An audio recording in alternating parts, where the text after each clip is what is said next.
हर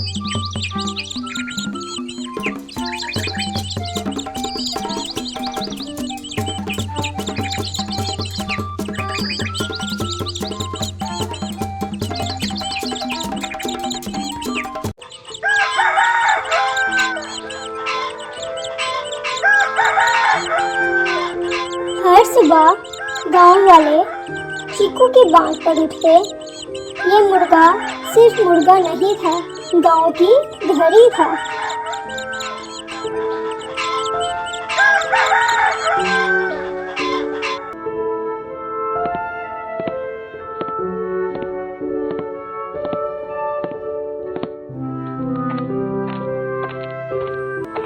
सब लोग खेतों में जा रहे हैं, बच्चे स्कूल की तैयारी कर रहे हैं, सब बहुत खुश हैं।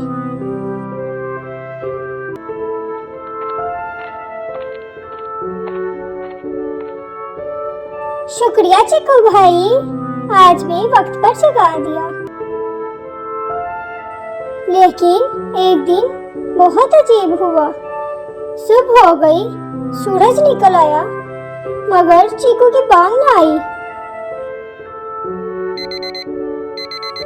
सब लोग सोते रह गए।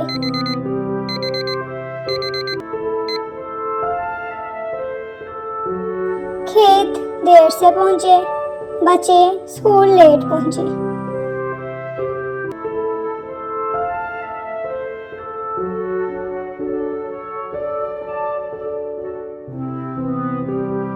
अरे कहीं चीकू बीमार तो नहीं हो गया?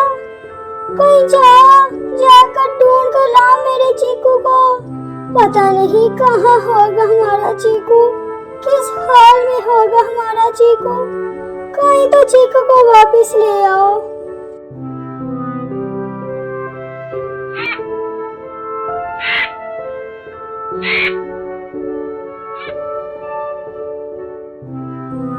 हमें चीकू को ढूंढना होगा, वरना गांव की जिंदगी बिगड़ जाएगी।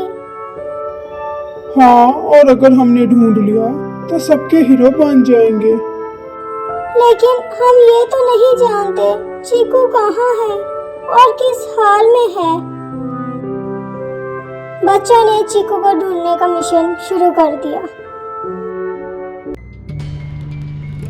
बच्चों को खेत के किनारे चीकू के पंजों के निशान मिले, जो सीधा गांव के सबसे पुराने मकान तक जाते थे, चौधरी साहब की हवेली।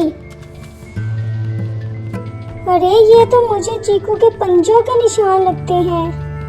अगर हम इन पंजों के पीछे जाएं, तो हम चीकू तक पहुंच सकते हैं। मगर ये निशान तो चौधरी साहब की हवेली तक जा रहे हैं। हमें फिर हवेली तक जाना होगा।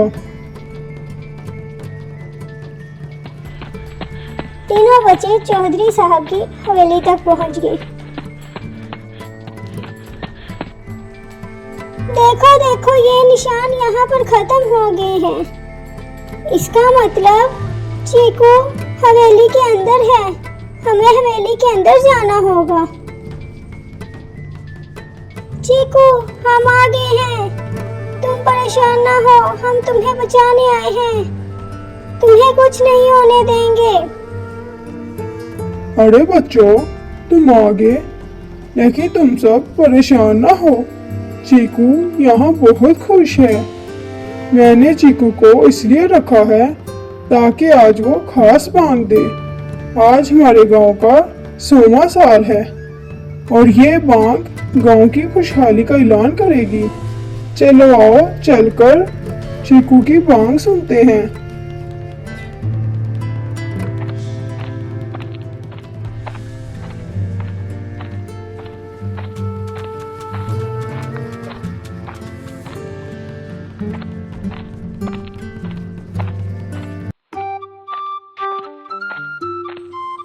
चौधरी साहब चीकू और बच्चों को लेकर गांव में पहुंच गए।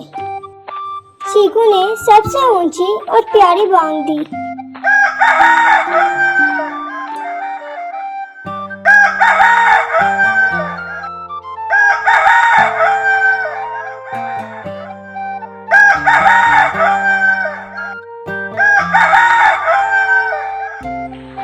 गांव घरों से निकल आया और लोग जमा हो गए। सबने तालियां बजानी शुरू कर दी।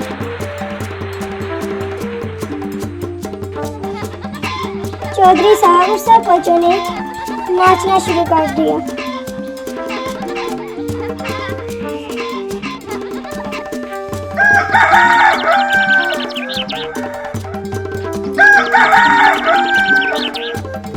इस दिन सबने सीखा, छोटी सी मेहनत और थोड़ा सा इत्तेहाद गांव की जिंदगी बदल सकता है।